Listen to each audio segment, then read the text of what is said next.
Life of a Believer series in relation to your work, in relation to being a father, or all sorts of those things. So, andito pa rin po ako sa aking kaibigan, si Mr. Mike. Pag-usapan po namin ang passage regarding our Romans 3 passage. So, yeah, take it away, Mr. Mike. Okay. Ano ba ang patungkol sa Roma? Kapitulo taga Roma. Ano yan? Kapitulo 3. Kapitulo 3. Para saan ba? Why is it Romans? Hey, Mark, para saan po ba ang Romans 3? Romans 3. Ano ba ang sinasabi ng Romans 3? Muli, magandang gabi po sa lahat. At kami na naman po narito para pag-usapan ang salita ng Panginoon. At nandito nga po kami sa taga-Roma. Katatlo.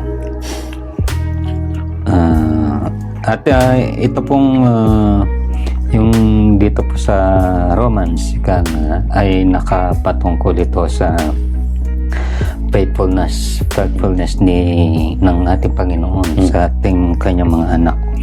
Kung mababasa po nito, sabi kasi si Lord mapagmahal yan no?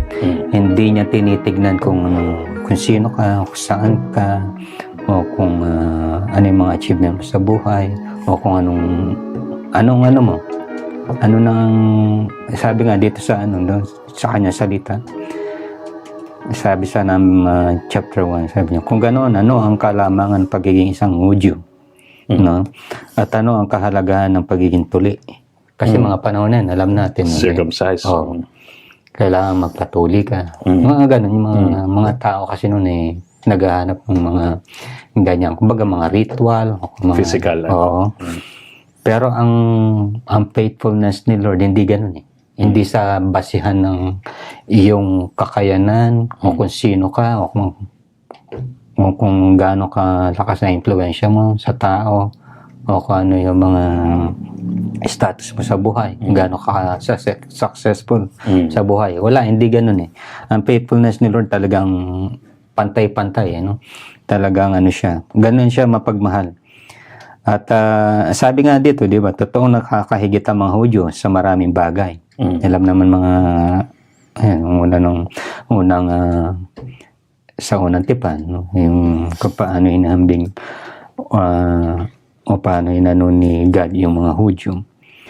Hudyo sa maraming bagay. Nakakalamang sila Tapos una sa lahat, ipinagkatiwala sa kanila ang salita ng Diyos. Tapos sabi, kung hindi naging tapat ang ilan sa pagsunod sa Diyos, nangangahulugan bang hindi rin magiging tapat ang Diyos sa pagtupad sa kanyang mga pangako?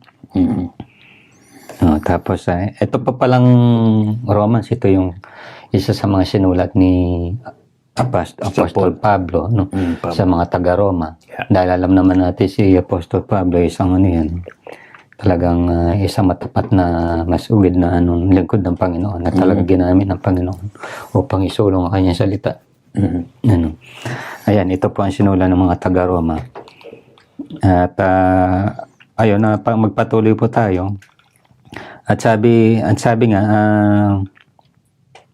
doon sa number 4, hindi sa pagkatapat ng Diyos sa kanyang mga salita, maging sinungaling man ang lahat ng tao, gaya nga ng sinasabi ng kasulatan, mapapatunayan tapat ka sa iyong salita at laging tama sa iyong paghatol.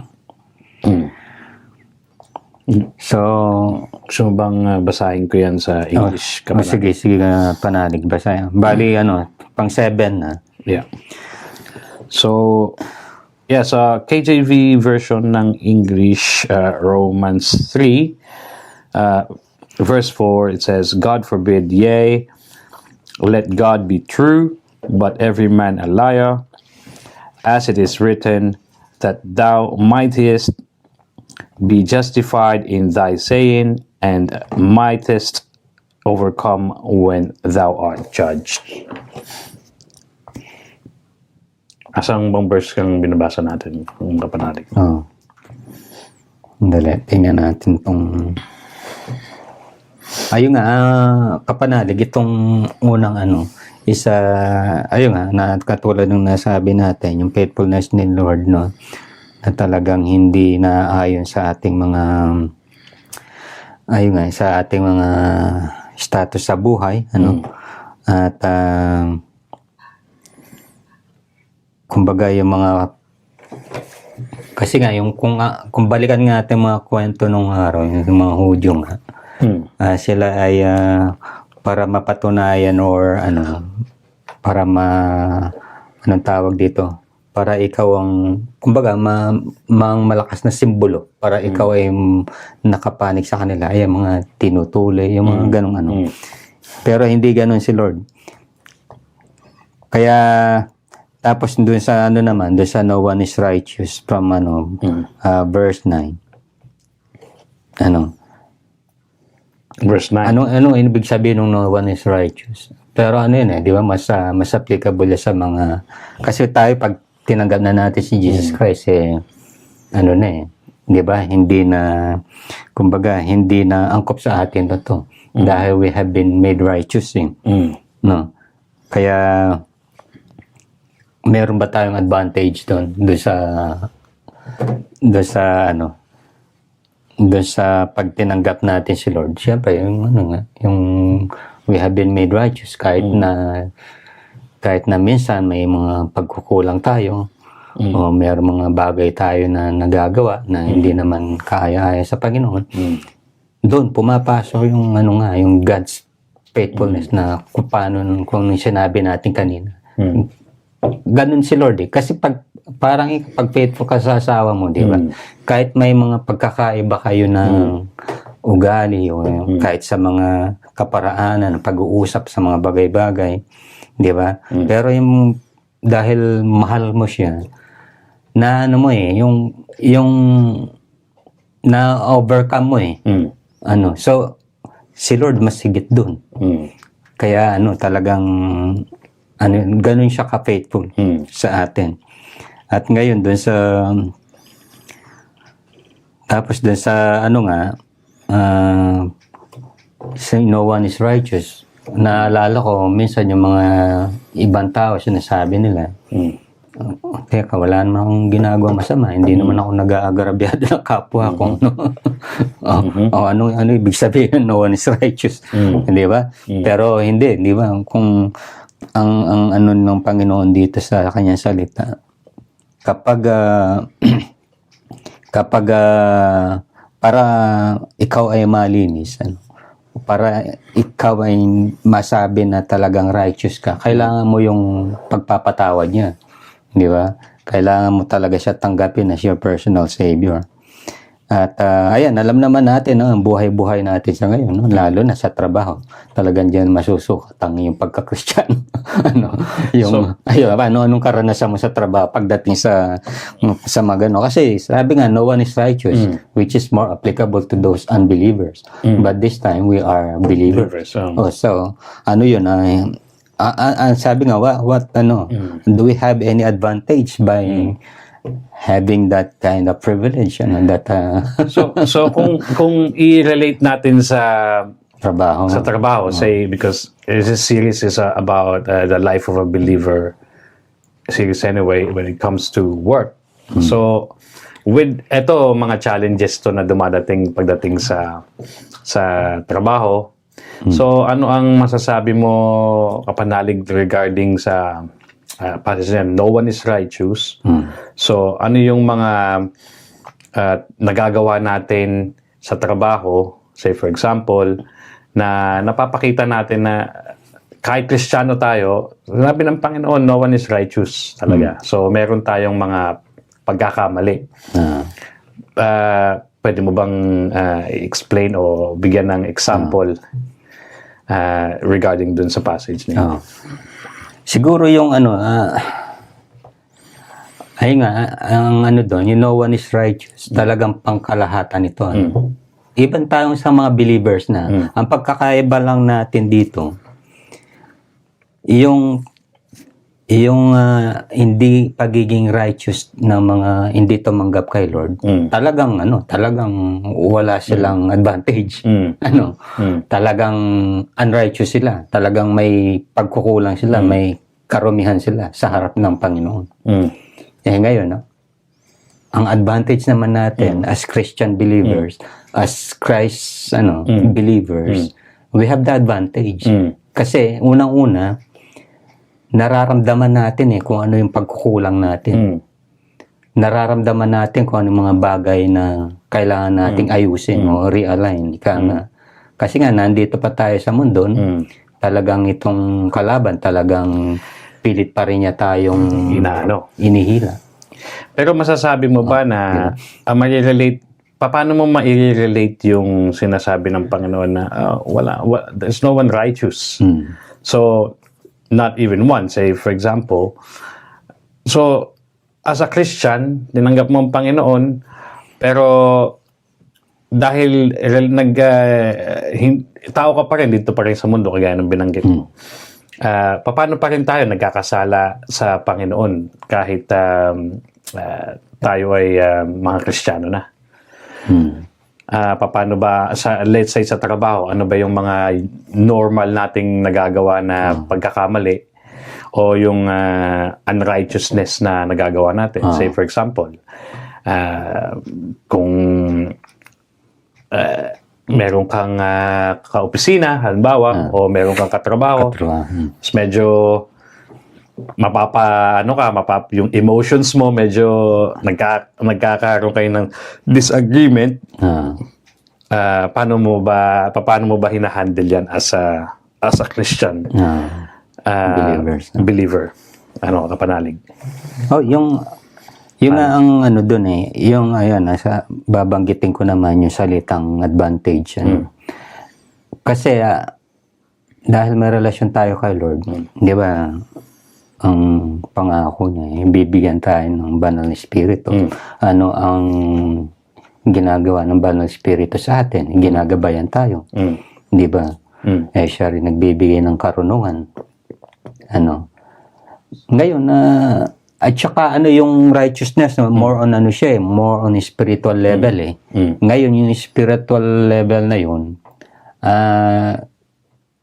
nagre-reflect din siya doon sa natin, flesh natin, sa body natin. So kung halimbawa nagkaroon kayo ng argumento ng kaopisino, paano mo i-handle yun as a believer? Unang-una, anong sabi ng salita ng Panginoon? The fruit of the Holy Spirit, love, joy, peace, patience, kindness, gentleness, faithfulness, self-control. Sa papasok yun, di ba, kailangan mong makipag-usap dito sa tao, katrabaho mo na medyo may kabaloktotan. Ngayon, unang-una siguro, kailangan maging mahinahon ka. Okay. Di ba? Tama. Kasi pwede mo namang sabihin kung ano yung mga nararapat na dapat gawin. O lalo na sa pagdating sa trabaho, talaga may sinusundan na dyan Talaga may sinusundan na kumbaga sa mga regulasyon. Ngayon, pwede nga maging mainahon ka. Okay. Para unang-una, magkaunawahan kayo in a practical way. Magkakaunawahan kayo, hindi kayo magsisigawan. Tapos, basta gawin lang yung mga halimbawa, di sinabi na ganyan, tapos ganyan. Hindi pa rin nakinig, hindi pa rin naayos. Siguro, i-involve mo na yung mas nakakataas sa'yo para pag-usapan. Katulad ng halimbawa, minsan sa traffic lights, may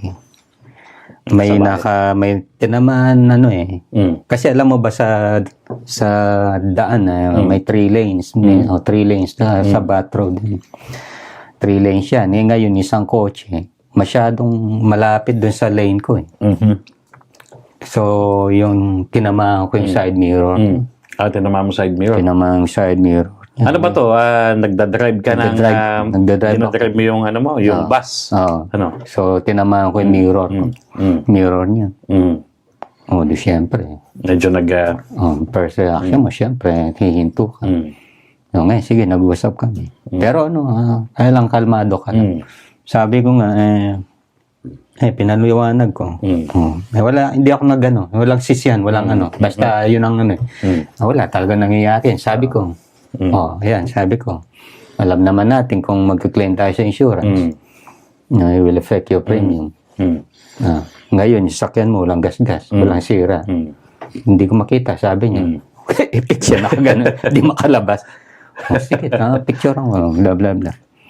Yan, na-picturean ko na, pwede mo yung sakyan mo para makita mo.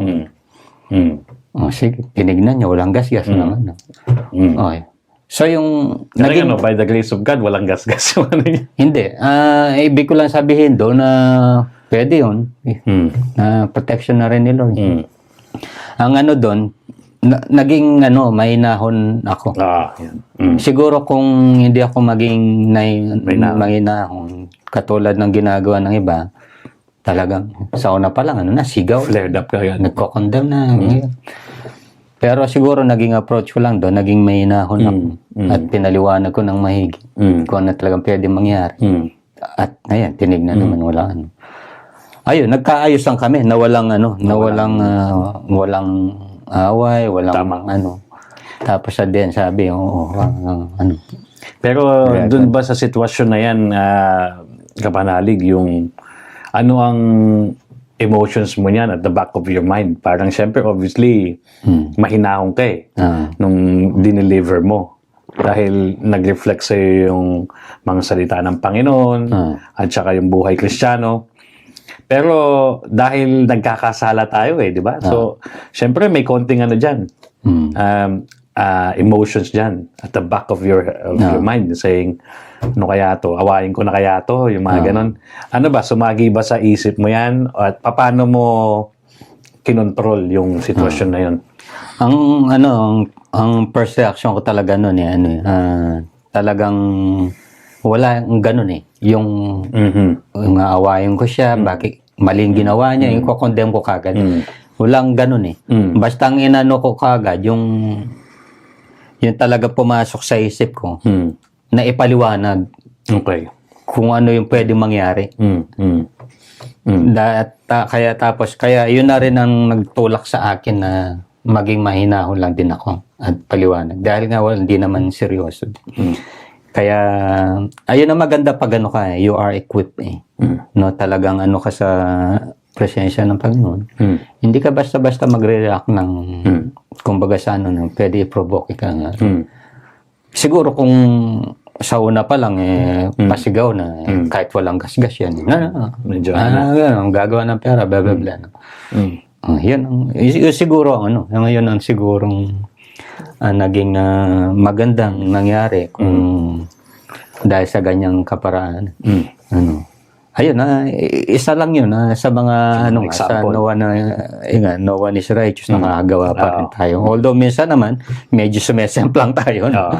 Minsan, put yourself back. Napapasigaw tayo o napapaano. Pero then, later on or while you are on that, yung doon sa mood na yun, nag-aano na rin yung spirit mo behind your head ka nga may nag-aano sa'yo, sumisit-sit na may pagkaramdaw ka naman, malakas naman ang mo. Kaya daw pumapasok yung yung pagiging advantage ng bilang isang Kristiyano tsaka doon sa hindi mananampalataya. Yung difference niya. Yun ang pagkakaiba. Kaya masasabi natin itong no one is righteous. Maganda, Sa mga hindi lang Kristiyano, pero tayo, we are considered righteous kahit ano pa yung magpakukulang natin dahil nga sa mga ganyang ongoing na process. Based dun sa sinasabi mo ngayon, i-connect na natin sa sa sinabi ng Panginoon sa Romans 3:24, di ba? So, basahin ko yung verse na yun. Being justified freely by His grace through the redemption that is in Christ Jesus, whom God hath set forth to be a propitiation through faith in His blood, to declare His righteousness for the remissions of sins that are past through the forbearance of God. Amen. Di ba? Napakalinaw dito eh. Oo. Gusto mo bang basahin sa Tagalog, kapanalig? O sige, basahin Para natin. mas Ano, malinaw 3:24, ano? Sabi po dito, Justified na tayo. ngunit dahil sa biyaya ng Diyos sa atin, itinuring niya tayong matuwid sa pamamagitan ni Kristo Jesus na siyang tumubos sa atin. Ito'y regalo ng Diyos. Ayun yung we are being sanctified, justified. Yung mga bagay na you don't even deserve, pero it just been given to you. Yun po ang being justified. Being justified. Oo. So yung based dun sa experiences natin, no? Na nagkakasala tayo dahil nga nandito pa tayo sa lupa, tsaka tao lang tayo. No one is righteous, nagkakasala ka sa mga bagay-bagay na na-experience natin. But at the same time, sinabi ng Panginoon dun sa Romans 3:25 na you are justified. Na sa forbearance of God, yung kung ano yung ginawa ni Jesus Christ dun sa cross. So, tinubos niya na tayo sa kasalanan, di ba? So, tayong dating mga makasalanan, tinubos na tayo sa kasalanan, justified na tayo sa Panginoong Diyos. So, kung magkasala tayo dun sa mga bagay na naisip natin, say for example, merong tayong nagawang nasa middle tayo ng argument or say pagpapaliwanag or meron tayong naiisip na mali, hindi tayo nagkakasala dahil justified na tayo tinubos na tayo ng Panginoon. So physically sa ating mga human perspective, may tendency tayo magkamali, magkasala. Pero dahil justified na tayo sa Panginoon, na-erase na yun Tinubos na tayo ng Panginoon. So yung imbis na kasalanan yun, hindi mo na kasalanan dahil ang Panginoong Diyos na nagligtas sa iyo ang siyang naglinis na noon, at ang haharap na sa Panginoong Diyos, God the Father will be Jesus Christ and the life of Jesus Christ and His sacrifice in the cross. So napakagandang balita talaga siya. So kung maintindihan natin na regardless kung meron tayong mga pagkakamali minsan, hindi naman sinasadya, no? Kasi iba naman yung intention Iba naman yung intentional, kaya nga tinitignan ng Panginoon yung puso di ba, ng tao. Meron ka bang intention talaga?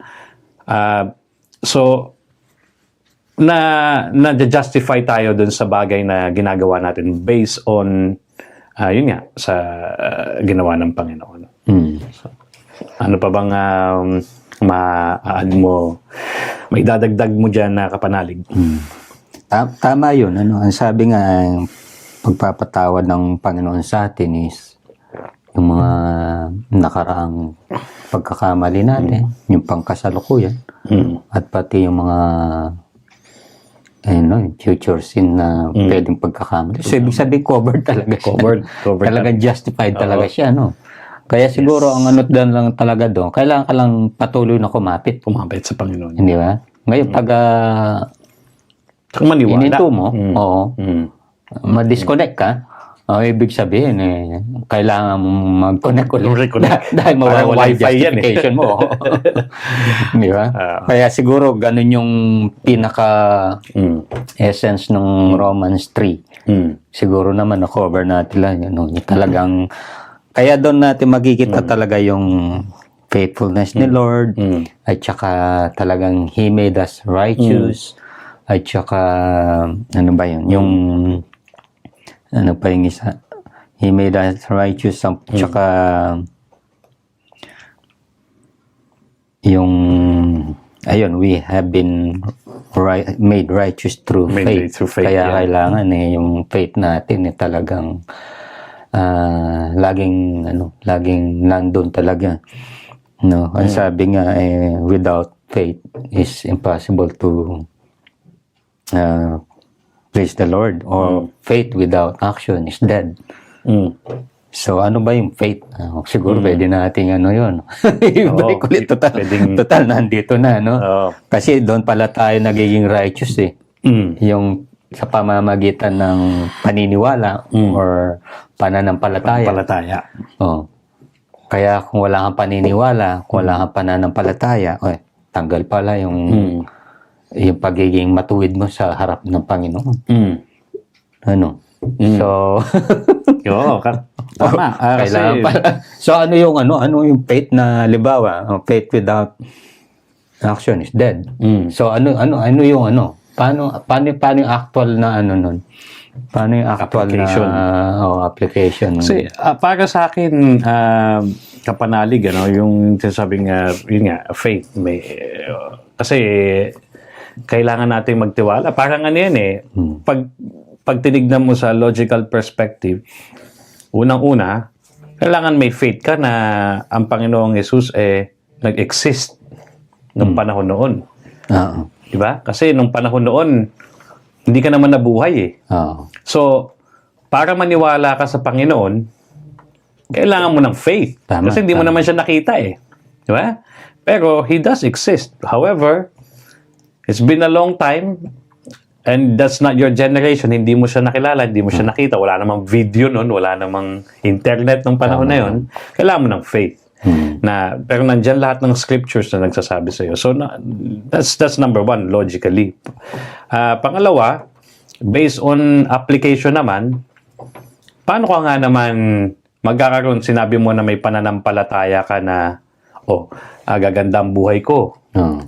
Sabi ng Panginoon, may plano ako sa iyo eh. May mga plano ako sa iyo to make you prosperous and not to harm you and give you a better future. Pero ang sense doon is may pangako sa iyo ang Panginoon. So, may tiwala ka sa Panginoon na gagawin ng Panginoon yun. Pero hindi naman sinabi ng Panginoon sa iyo na, sige, bibigyan kita ng prosperity, puka lang dyan. Parang si Juan Tamad, di ba? Sa atin, na humiga ka lang sa ilalim ng puno, ngumanga ka, at walang action. Antayin mo na lang na bumagsak yung bunga, at okay ka na, di ba? So, minsan kailangan din natin i-relate, o kailangan talaga natin yan i-relate sa logical perspective. Na hindi sinabi na faith lang ang kailangan mo kasi sinabi ng Panginoon, you have to have faith. But then you have to work as well in your faith, with your faith. Doesn't mean na you work with the faith because you have salvation, because salvation is a free gift.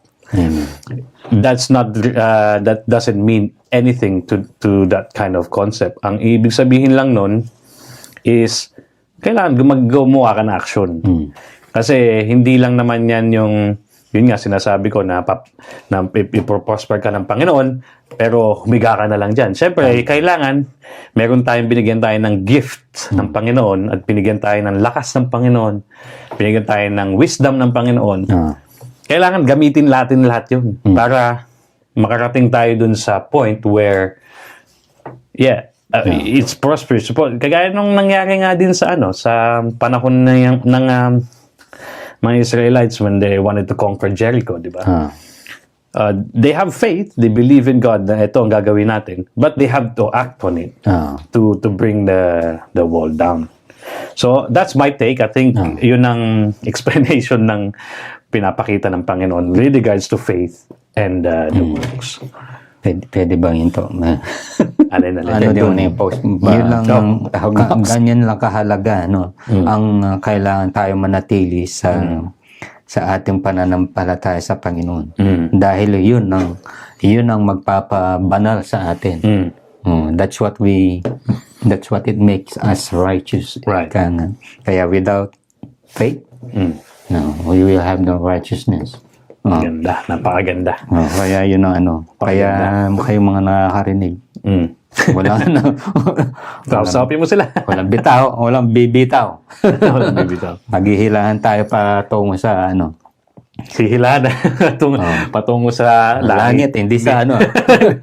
Kumbaga kung may nauna, hilahin natin pataas, hindi pa baba. Kaya, May narinig akong ganyan, manghihila daw siya pababa eh. hindi ba si ano, si Pangulo, dati Pangulo, di sabi niya kay ano, kay ano, Marisa. Ay, pinangalanan ko na. Hilahin kita, ma'am. Hilahin kita sa ano, sa impyerno, ma'am, sabi. Okay. Ay, Ano ba, sige, towards the ending ng usapan natin, Kapanhalig, ano ba ang pwede mong may Yung huling last ano. statement? Last statement, ano ba ang pwede nating mapayo pati sa mga kapwa nating Kristiyano believers? How do they handle their life as a believer in their workplace? And then we discuss it. We will discuss the next series or next videos regarding life of a believer, Amen. or something else or somewhere else. Basta, yun lang. Last statement. Sige, Yun lang Kapanhalig, po take it away. ang, ano, sa akin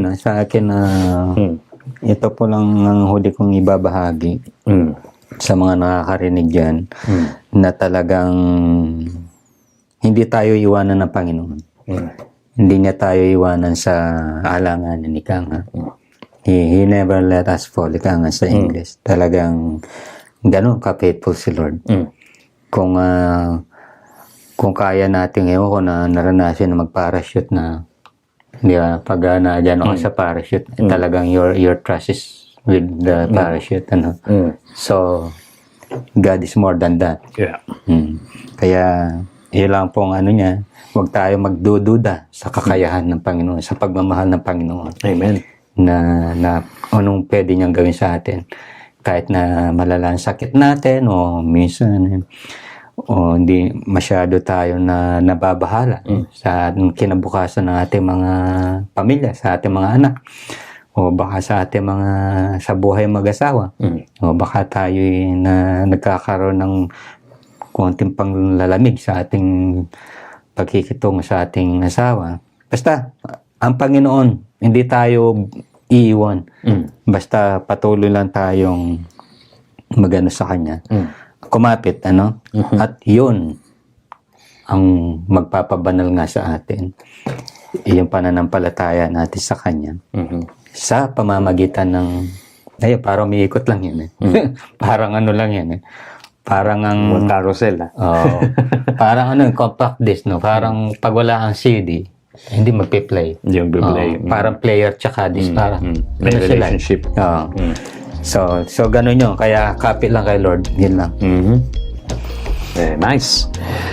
Well, salamat po sa panonood nyo sa talakayan namin ni kapatid na Michael na regarding sa series na binubuo po namin ngayon. Last statement is just patuloy po tayo manalig sa Panginoon. Ang Panginoon ay nasa gitna ng ating buhay at lahat po ng ating gagawin to give glory unto Him is lahat po yan may kabuluhan. So kagaya po ng ginagawa namin ngayon, ang usapan na ito alam namin na may kabuluhan sa Panginoon. So hopefully nag-enjoy po kayo at the same time na-bless po kayo regarding sa conversation namin. Like we always say, or I always say, if you're not subscribed, please subscribe. You can like, share, and comment. So, kung meron po kayong mga gustong topic na gusto namin pag-usapan o gusto discussion regarding sa series or kung ano ba po ang when it comes to sports or anything to do with lifestyles, let us know. Pag-usapan po namin. Mahaba pa po ito. Meron pa po kami mga other conversation with regards to this series. So, hopefully, naging blessing kami sa inyo. Naging blessing ang conversation na to sa inyo. And we will see you soon. We will see you soon. See you soon. Mr. Michael. Yeah. Okay. Bye. Thank Okay. you. Good night. Good night.